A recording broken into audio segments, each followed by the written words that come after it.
So I'll be talking to you about one of my main research focuses for the past several years, a community effort to produce a standardized synthesis of Holocene sea level data. So it's been one of my main focuses, partly because travel and fieldwork have been restricted over the last 2 years, but also as I'll hopefully convince you in my talk, because these databases have a number of important applications.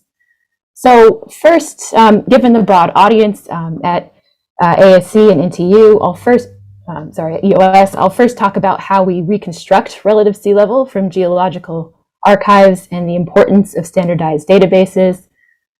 Then I'll talk about progress to date to compile these databases. And then finally, and probably most interesting, I'll talk about applications of the data to define thresholds of coastal wetland ecosystems to rates of relative sea level rise, to provide high quality constraints to tune models of the glacial isostatic adjustment process, to address open questions regarding the nature of Holocene sea levels, and then finally to help improve local projections of relative sea level into the future. So first, I'll spend a little bit of time providing some context and motivation for this work. So on the top here, this may be a figure that you're familiar with or not, given that Ben was actually one of the review editors on this chapter for the most recent IPCC AR6 report that was released in August. So this is showing global mean sea level rise projections with historical data shown in black here from 1950 up to around present day, and then projections into the future to 2150. So in this report, it introduced new categories ranked by carbon dioxide emissions. So the shared socioeconomic pathways, these SSPs that you see here, are scenarios of projected socioeconomic global changes up to the year 2100, used to derive greenhouse gas emission scenarios with different climate policies. And they're combined with the expected radiated forcing, the sort of RCP scenarios, RPC 2.6, 4.5, 8.5, that you may be more familiar with in the year 2100 to show the scenarios on the plot. So for example, SSP2 is equivalent to RCP 4.5. So in case you're unfamiliar, like I was, with what these scenarios actually equate to, I've kind of written out on the slide on the bottom here, where SSP 1.9 and 2.6 are low and very low emission scenarios with emissions cut to net zero at 2050 and 2075 respectively. SSP 4.5 is an intermediate emission scenario where CO2 emissions do not reach net zero until the year 2100.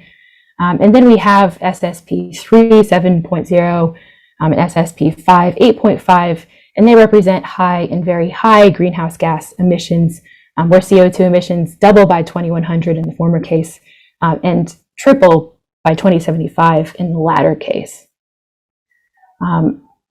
So I'll also note some low confidence predictions shown by sort of dotted lines here on the plot that are much higher than the others, and these incorporate a process called marine ice cliff instability, which relates to retreating ice cliffs becoming unstable and collapsing when they reach a certain height. And so you can see, represented by the bars here shown on the right, that global mean sea level projections range from around half a meter to over 2.5 meters by 2150, depending on the emissions scenario. But because excess energy from climate warming will accumulate in the deep ocean and the response time of the deep ocean and ice sheets is very slow, on the order of centuries to millennia, sea level rise will be a long-term consequence of climate change. So apologies for all the text on this slide, but I think these are fairly alarming quotes that came out of the report, so I'm going to read them to you. So these come directly from the summary for policymakers. And so the first one is that many changes due to past and future greenhouse gas emissions are irreversible for centuries to millennia, especially changes in the ocean ice sheets and global sea level. Sea level is committed to rise for centuries to millennia due to continuing deep ocean warming and ice sheet melt, and will remain elevated for thousands of years.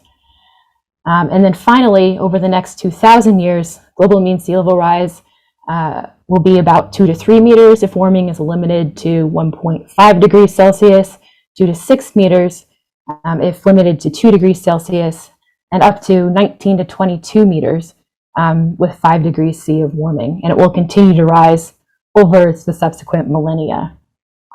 So these values are quite alarming. And on the plot on the right here, this is showing the 100-year, 2,000-year, and 10,000-year projections associated with peak warming in comparisons with estimates of global mean sea level rise during past warm periods, shown by the gray boxes. So sea level rise is a long-term consequence that we'll be dealing with for centuries and millennia into the future. So understanding, the sensitivity of sea level to climate change and how that varies spatially is an important avenue of study. So it's also on the last two slides, I was showing you projections of global mean sea level, but it's important to note that a variety of processes cause local relative sea level to deviate from global trends. So on top are the same IPCC global mean sea level projections, and the plot on the bottom is showing the projection framework of Bob Kopp, who was one of the lead authors of Chapter 9 of the IPCC AR6 report, whose model weighed heavily into the report's predictions. And so this plot shows how the spatial variability of local RSL, or relative sea level projections, in the year 2100. So we'll talk a little bit about why this occurs, but you'll notice that in some high latitude locations, sea level is projected to fall, whereas in many low latitude locations, relative sea level is projected to be higher than the global average. So what are some of these processes that cause local sea level to deviate from the global average? So when we talk about local sea levels, it's useful to consider the definition of relative sea level, which can simply be defined as the height of the sea surface with respect to the land or solid earth. So therefore, changes in relative sea level can occur from changes in the elevation of the sea surface height, or from changes in the elevation of the land surface.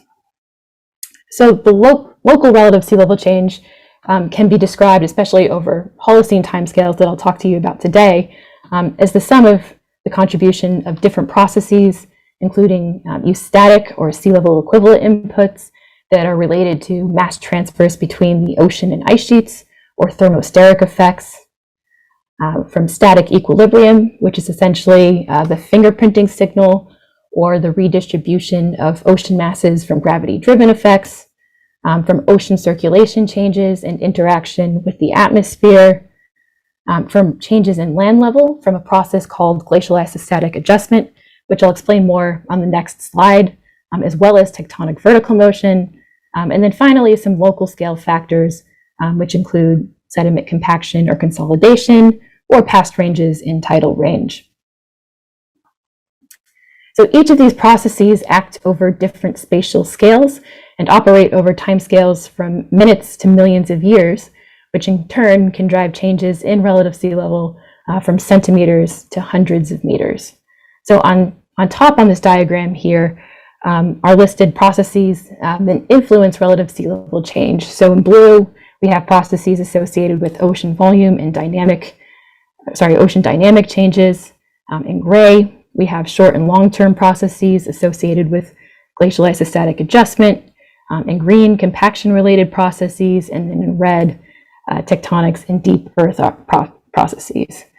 And then the x-axis down here shows the characteristic timescale over which the process operates, and the color bars here indicate the magnitude and range, the range and magnitude associated with each process. So below down here is a plot showing a range of instrumental and proxy indicators with varying resolution that can be used to resolve the influence of these varying mechanisms, where the vertical resolution of the proxy or instrumental observation is shown on the y-axis, and the age range over which the indicator can be used is shown on the x-axis. So I'll primarily be talking about the use of mangrove and coral indicators that have been used, that have the resolution to detect changes from up top glacial and hydroeusticity, possibly ocean dynamics, elastic and viscous deformation of the solid earth due to GIA, and sediment compaction and tectonic processes. And so, as I mentioned before, because I'll be talking about this process of glacial isostatic adjustment a lot in the remainder of the talk, I thought I would explain it in a little bit more detail here, just in case some of you are unfamiliar. So glacial isostatic adjustment, it refers to the deformation of the solid earth and associated changes in the gravitational and rotational state of the earth in response to the glaciation-deglaciation process. So this is an ongoing, spatially variable process that varies as a function from the distance to former ice sheets. So in near-field locations, these are locations that were formerly located beneath large ice sheets at the last glacial maximum. These are locations shown in blue on this map here that's showing present-day rates of relative sea level change due to this ongoing GIA process. So these are locations that are shown by blue colors where you have relative sea level fall due to glacial isostatic rebound during the present day. Then we can define what are called intermediate field locations. These are locations shown in red on the map that are experiencing higher rates of relative sea level rise today. So these locations were located at the periphery of ice sheets in areas where what's called a peripheral floor bulge formed at the LGM, the last glacial maximum, and they're currently subsiding, causing relative sea level rise. And then finally, we have far field locations. So these are areas shown in green and yellow on the map, and they're not directly influenced by these deformation processes. So in the Holocene, GIA is the dominant factor controlling decimeter scale spatial, contributing to decimeter scale spatial variability in relative sea level histories. So we have some examples here from Northwest Georgia, Strait in Canada, which shows relative sea level fall from over 100 meters above present. So this is an example of the near field location. Here we have an intermediate field location of New Jersey that was located on the forebulge of the Laurentide ice sheet, and it shows monotonic rise in relative sea level from around negative 25 meters to present. And then finally, Singapore, a far field location, which shows relative sea level reaching near present day levels at around 7,000 to 8,000 years ago as eustatic or ice equivalent contributions diminished. So getting back, so that's sort of the background that I wanted to give to you. So getting back to this community effort to establish a global sea level database. So in case you're unfamiliar, we've done this through an INQUA-funded project called HALSEA, which is short for geographic variability of Holocene sea level. So the goal of this working group is to produce a standardized global synthesis of relative sea level data since the last glacial maximum to answer questions about the magnitude and rates of global mean sea level change based on proxy data, as well as to identify trends in spatial variability and better understand the processes responsible for geographic differences in relative sea level change. So we followed a standardized approach to compile this data set that enables broad spatial comparisons of sea level indicators that form in different geographic settings. So following this approach at the most basic level, each sample in the database must contain information about its location and age, which is usually established by radiometric methods or sometimes by archaeological attribution. And then finally, elevation related to past sea level, which we determine based on the altitude of the sample and a relationship called the indicative meaning. So although there are only 3 fundamental attributes that are necessary to characterize sea level data, in practice, many more fields are required to appropriately archive information related to geological samples, like the stratigraphic context of the sample, sample collection methods, and details about laboratory processing. So in this database, basically I just wanted to show you the number of fields that are contained within here, but we do make distinction between fields that represent direct measurements and observations and interpretations, which are often based on models such as radiocarbon calibration. So this important distinction allows for reinterpretation of the data sets as new advancements like the new radiocarbon calibration data sets, like the one that recently came out in August of 2020, so as they arise. And then finally, I've shown this slide to demonstrate the taxing detail that goes into compiling sea level data. So if some of you from Ben's group have tuned into the talk, I'm sure you can attest to this. So later on, when I show you our progress to date in compiling databases, I'd like you to keep this in mind. So how do we reconstruct changes in past sea level? Well, we use sea level indicators that have a systematic and quantifiable relationship with respect to elevation in the tidal frame, which is defined by a term called the indicative meaning. So the indicative meaning has two components, an indicative range, which is the elevation range the indicator occupies or at which it could have formed, and a reference water level, which here I define as the midpoint or central tendency of that distribution. So I'm showing an example here of the indicators I use to compile a Caribbean sea level database, where for mangrove peats, we assume an indicative meaning of mean tide level to highest astronomical tide, while Acropora palmata corals form in a 5-meter water depth below mean lower low water. So in any subsequent statistical analysis that incorporates sea level data, it's usually assumed that the indicators form within a normal distribution. While this may be a good assumption for indicators such as mangroves, so we're looking at the distribution of mangroves and corals here.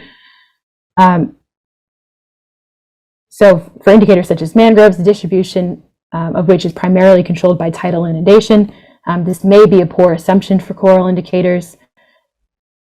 This may be a poor assumption, however, for indicators like corals, which are controlled by light attenuation with depth, amongst other factors. So my colleague Erica Ash at Rutgers University has a new paper that was just published where she incorporates these empirical distributions of these coral indicators more robustly into a statistical modeling framework. In addition, we also recognize terrestrial or marine limiting indicators that we know formed above or below sea level, but the upper or lower limits of their distribution cannot be tightly constrained.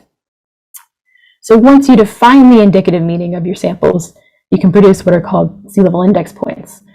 So these define the unique position of past sea level in space and time, and index points are often visually conveyed as boxes, taking into account horizontal uncertainty associated with the dating method, and vertical uncertainty associated with the sample indicative meaning, conceptually depicted as green and blue curves, and errors inherent in measuring the altitude of a dated sample, shown by red curves here.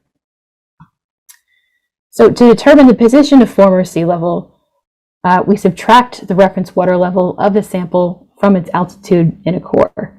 So for example, for a mangrove sampled at an altitude of 2 meters below mean sea level, we subtract the reference water level, which for this example is 1 meter, from the sample altitude, where the total uncertainty, vertical uncertainty, is represented by the purple curve.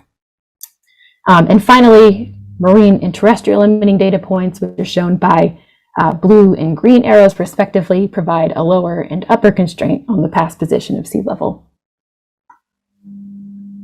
So to give you a real-world example of how sea level reconstructions are derived, I'll quickly go through an example of new mangrove sea level reconstructions I've developed with colleagues in South Florida.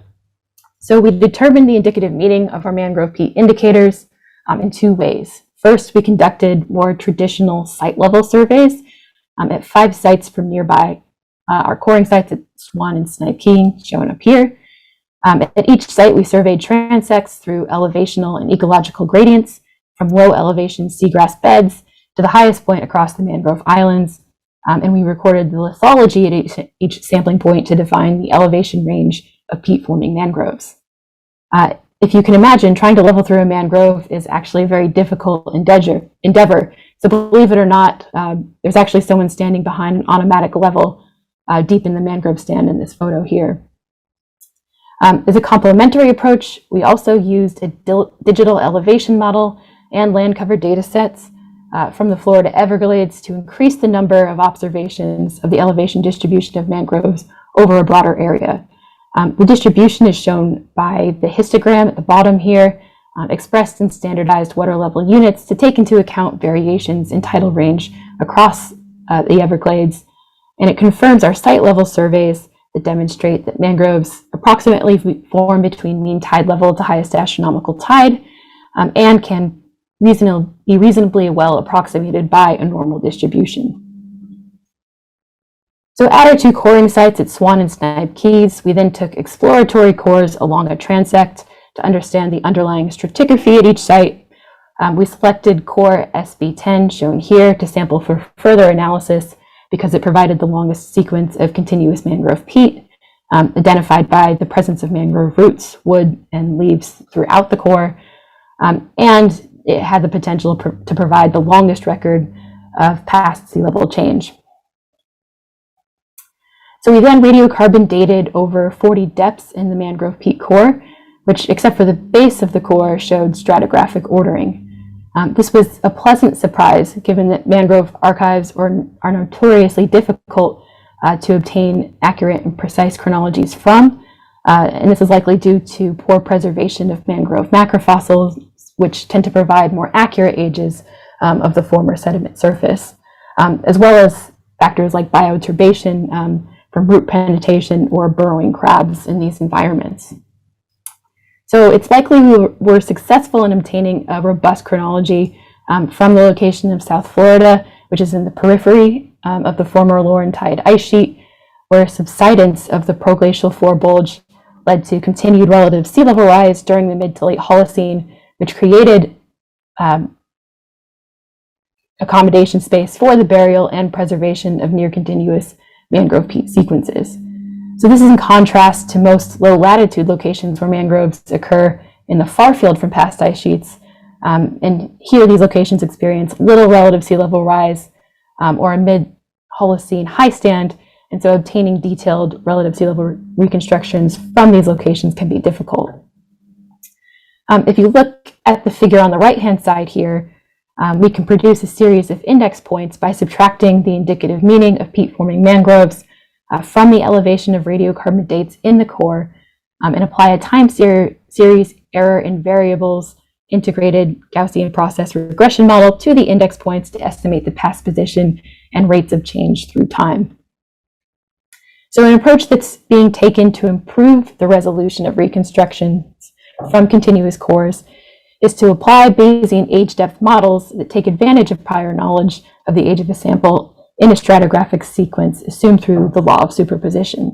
So here we applied the Bicron age depth model to the radiocarbon ages, in addition to pollution and pollen horizons that can be related to the known age of historical events that better constrain the last 100 years of the reconstruction. So using the age depth model estimates, we then reconstructed the past position of relative sea level for every other centimeter in the core, using the same indicative meaning as for the index point reconstruction.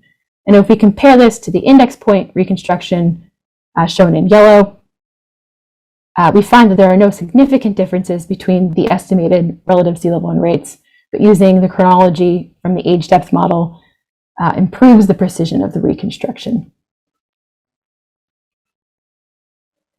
So I just want to go on a brief tangent here before I go on and talk about the global database to use these two new reconstructions to demonstrate the importance of within site and within region replication of relative sea level reconstructions, as these types of reconstructions are increasingly being produced. So here is a comparison of the two new reconstructions produced using identical methods from Swan and Snipe Key.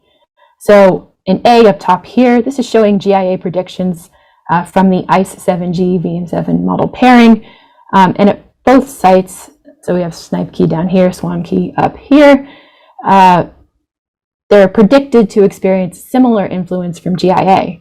But as you can see, there's a substantial difference of as much as 1 meter between the two reconstructions, between around 2,000 to 5,000 years before present. We were also able to compare our new reconstruction to index points from a previous study by Robin 1984 that shows the trend in relative sea level at Swan Key was reproducible, at least at the site level. So to put the new reconstructions into a regional context and identify which site was more consistent with regional trends, we applied a spatiotemporal empirical hierarchical model to the new reconstructions and a compilation of index points derived from mangrove peat and Acropora palmata corals from the South Florida region, shown in A and B in the figure.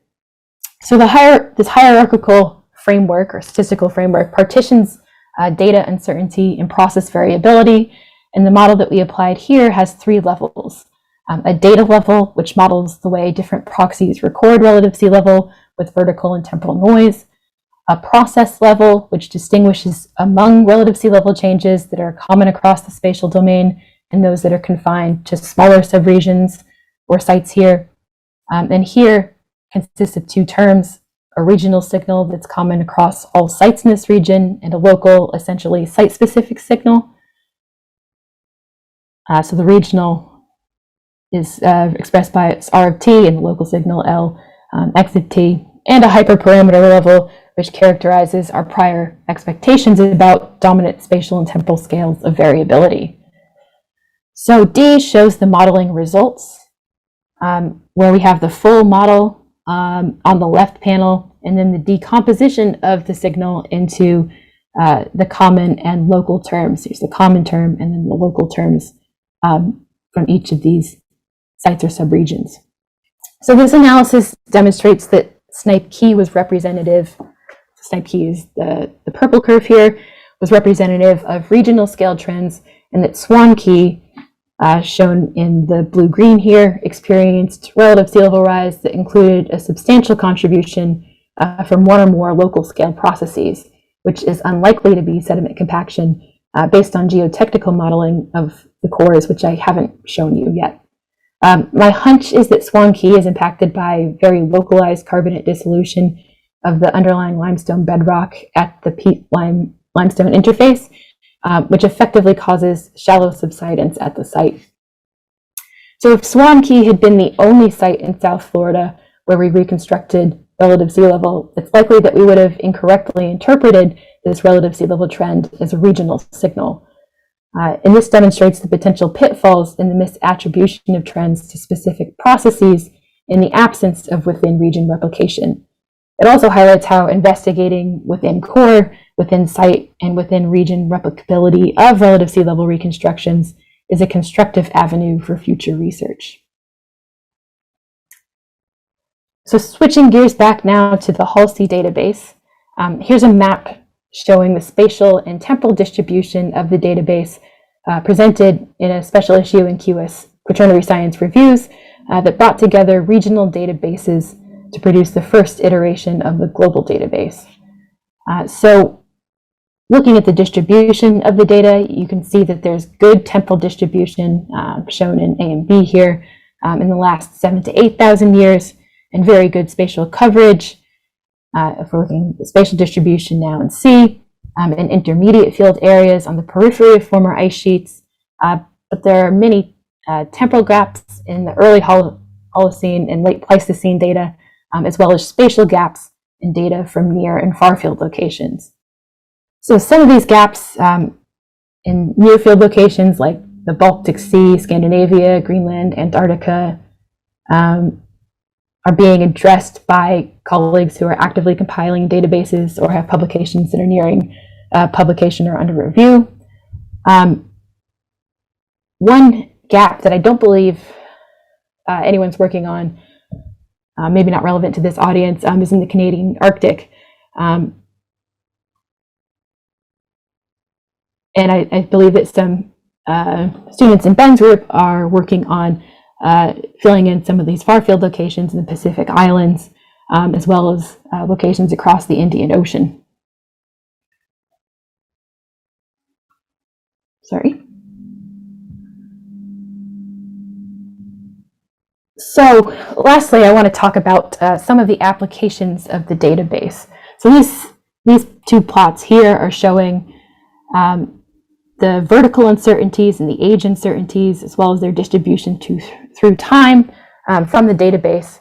And so given its good temporal distribution in the mid to late Holocene, so from around 7,000 to 8,000 years ago to present, and the meter and centennial scale resolution that this data has, it has important applications for providing high quality constraints for GIA models, for evaluating thresholds of ecosystems, to rapid rates of sea level rise, for answering questions about the evolution and drivers of Holocene sea levels, and then finally using late Holocene sea levels to provide context for current and future changes and improving local sea level rise projections.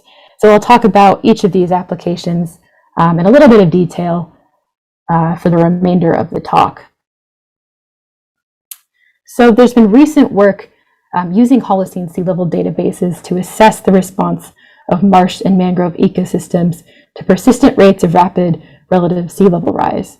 So there's a few papers here that have used these databases over the last several years to produce these results. The example I'm showing here on the right shows a study that I was involved with where we compared average rates of mangrove accretion in intermediate and far-field sites to independently estimated rates of relative sea level change from a suite of GIA model predictions that were generated using an ensemble of Earth model parameters. So the plots on top showed the strong relationship between accretion and relative sea level change across all sites, irrespective of the geomorphic setting or tidal range at each of the sites. So we observed faster rates of accretion in the early Holocene, with most sites accreting at rates higher than 3 millimeters per year. And then accretion slowed in the mid to late Holocene, with rates in nearly all locations not exceeding 3 millimeters per year. Now, this analysis demonstrates that over millennial timescales, rates of relative sea level rise likely have a first order control on rates of mangrove accretion. And then shown on the bottom plot here, we also examined the probability of mangroves initiating sustained accretion conditional on rates of relative sea level rise from this data set. And we identified that mangroves were very unlikely to be able to initiate sustained accretion when rates of relative sea level exceeded around 6 to 7 millimeters per year. And so this threshold that we defined in the mangrove study is similar to threshold values identified for wetlands in the UK and in the Mississippi River Delta from these two studies, one led by Ben and another colleague of ours, Tor Tornquist. So I'm showing some results here from a paper that Ben and I were actually talking about before this seminar that's in review as a perspectives piece in Nature. And this is showing with various degrees of warming in the year 2100, the proportion of mangrove, marsh, and coral ecosystems that will experience these rapid rates of relative sea level rise given these different levels of warming. So here we have rates of relative sea level rise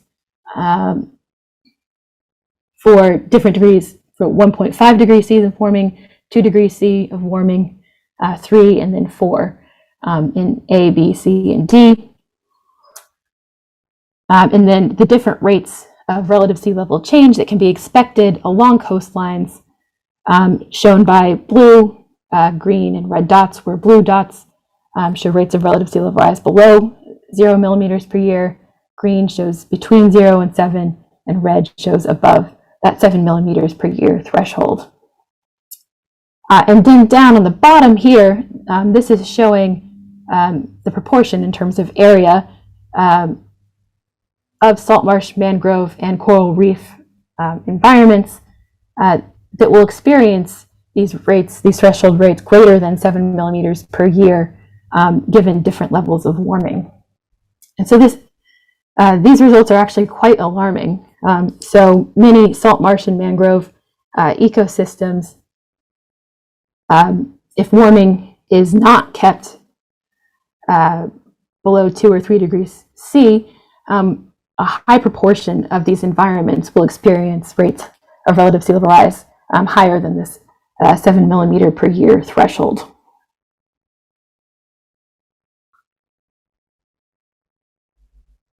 So another important application of the database is providing high quality constraints for models of the GIA process.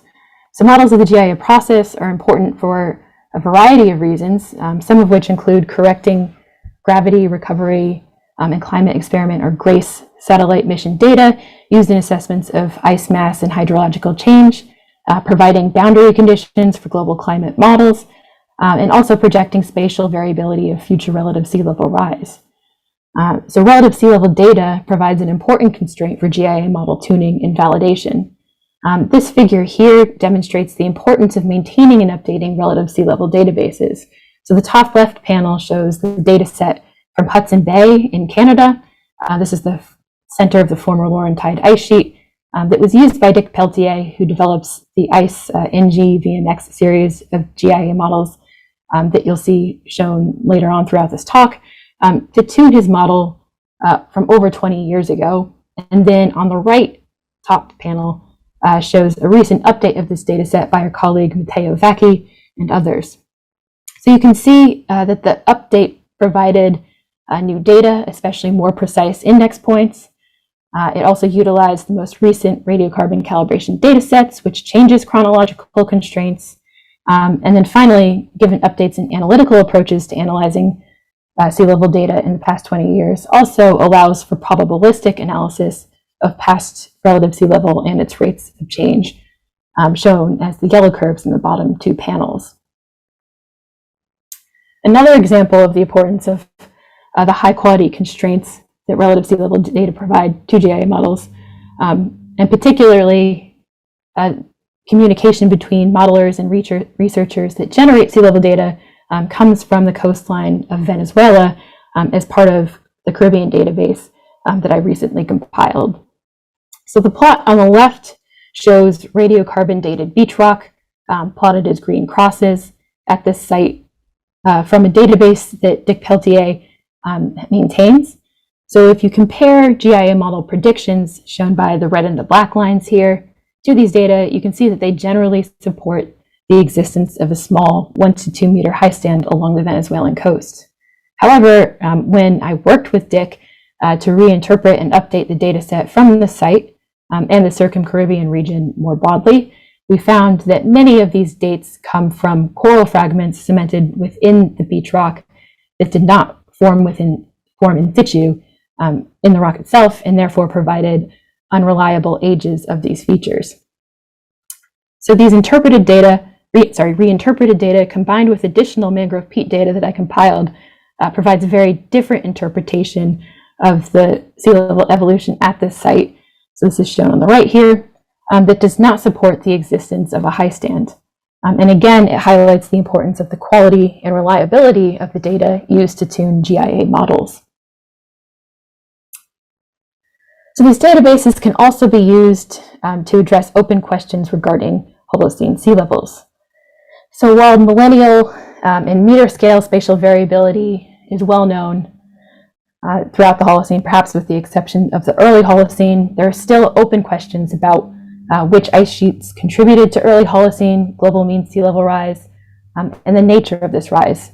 So for example, whether it was characterized by a smooth monotonic rise or rapid pulses.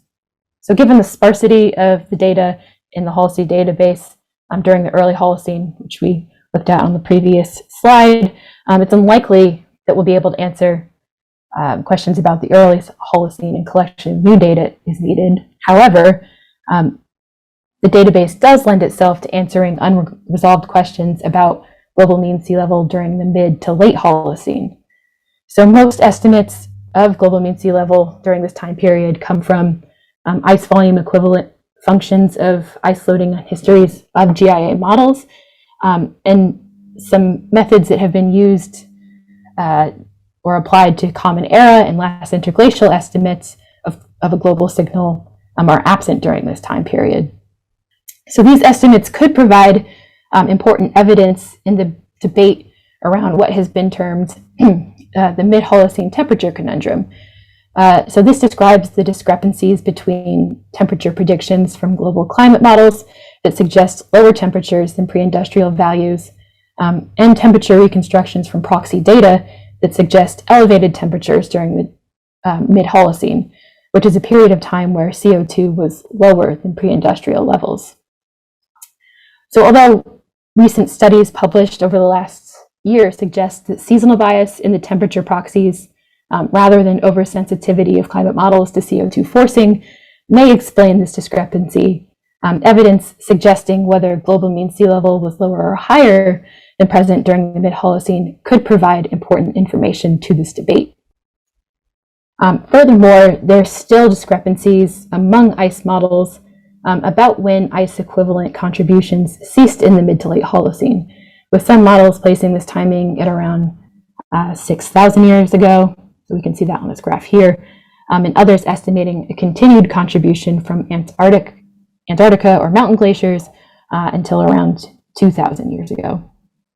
So one avenue of research I'm currently very excited about is using the timing of the mid-Holocene high stand and far field locations to help constrain what I'm calling here the mid to late Holocene melting tail.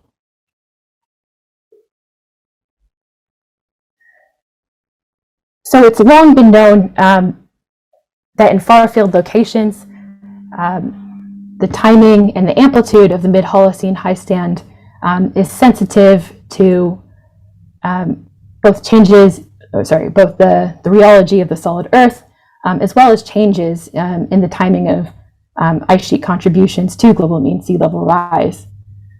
So here I'm showing some sensitivity analyses that Teng-Hua Lee, a postdoc at NTU, shared with me in his work to explore sort of the sensitivity of various far-field locations to parameters in GIA models in far-field locations. So this is sort of a busy diagram, so let me break it down into smaller chunks. So Teng-Hua's found that the amplitude of the high stand is largely controlled by Earth model parameters. So as you can see on this plot here, this is an example from the Rockingham Becher Plain along the coastline of Western Australia.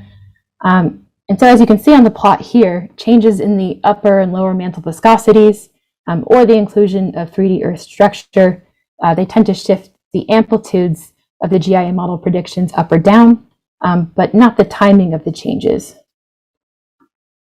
In contrast, the timing of when the high stand is achieved is sensitive to the ice loading or deglaciation history. So you can see here that the peak relative sea level that's obtained in these different model predictions is reached at different timings on the plot when the global or the Antarctic ice loading history is delayed or advanced by 1,000 years from the chronology that's in the ICE 6GC model prediction shown in red. So expanding this type of analysis to other regions in the global database could help to provide insight on questions around the mid-Holocene melting tail. So my grad student, Kayla Marai, has started to look at this question on the coast of Western Australia. So these are plots showing a preliminary version of the database that she's compiling from 4 subregions along this coastline. The data, which have been fit with a spatio-temporal statistical model depicted by the blue curve, is shown in comparison to predictions from the I6G VM5 model pairing shown in red. You can see across these 3 subregions shown here, there's a discrepancy in both the timing and the amplitude of the mid-Holocene high stand, with a high stand of up to around 5 meters initiated at around 9,000 years ago on the Canning coast, with a high stand of around 2 meters initiated between 7,000 to 8,000 years ago on the Rockingham Becher Plain, and a smaller high stand of around 1 to 2 meters initiated at around 6,000 years ago at the Exmouth Gulf. So our preliminary interpretation is that non-stationary tides contributed to the early and elevated high stand along the Canning coast as sea level flooded the shelf at around that time. Present day tidal range along this portion of the Canning coast is around 9 meters, whereas southern portions of the Western Australia coast are microtidal with tidal range less than 2 meters and in some locations less than 50 centimeters. So for example, if tidal range was amplified by around 20% during the early Holocene transgression, this would have a much more profound effect on the macrotidal Canning coast. We also have a proposal in to resample and OSL date the beach sediments from the Beech Ridge system on the Rockingham Beecher Plain. So although care was taken by the original authors that produced this data to radiocarbon date shells of mollusks that live in situ in beach environments, although this is a dynamic environment, so it's possible that some of the ages in the data set come from reworked samples that actually provide a maximum age constraint on the position of relative sea level. So redating these samples can help to provide insight on the high stand timing at this site. And then finally, the early timing of the high stand at all 3 locations on the coast is consistent with a scenario where mid-Holocene ice melt ceased prior or at around 6,000 years ago, rather than continuing to 2,000 years ago. But as I've discussed, further work is needed to more definitively address this question. And the last application that I want to talk to you about is a very important avenue of future work, which is using relative sea level projections to guide proxy-based research questions. So in this example here, I'm showing the probabilistic projection framework developed by Bob Kopp for a tide gauge location in Hong Kong. So the top left panel shows projections for the Quarry Bay tide gauge and their uncertainties. And what's important to note is the wide range of uncertainty in the projections, regardless of the RCP scenario they are based on. So the 2 plots on the right here show the sources of variance contributing to projection uncertainty for the RCP 8.5 scenario, including the long-term geologic or non-climatic background shown in red, which is inferred from a linear trend extracted from a spatiotemporal statistical model applied to a network of tide gauges, as well as sources of variance from land water storage, glaciers, and ice caps, as well as ocean dynamic and steric effects and contributions from polar ice sheets. So what's apparent is that this background rate contributes a significant proportion to the total variance, not only in Hong Kong, but across many coastlines in Southeast Asia. And so this is showing the 1 sigma uncertainty of this background term plotted globally here. So if this term was better constrained, could we reduce the overall uncertainty of local scale projections? Similarly, in locations highly sensitive to uncertainties in ocean dynamic effects or Greenland and Antarctic ice melt, could efforts be focused to reduce uncertainties associated with these components to reduce projection uncertainty as well? So a PhD student of mine, Howard Yu, has been working on this on the South China coast.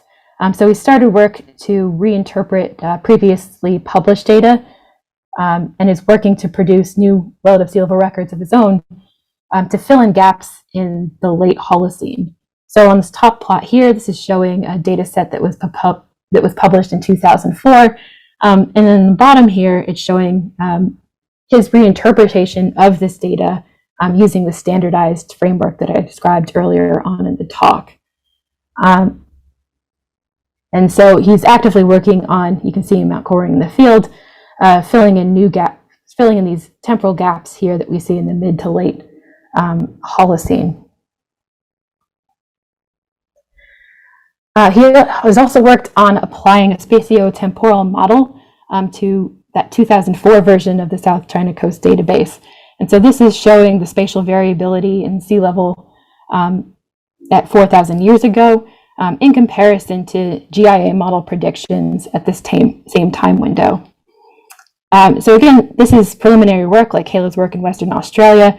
But what's important to note here is the difference in the sort of local to regional scale variability between the statistical model predictions and the GIA model.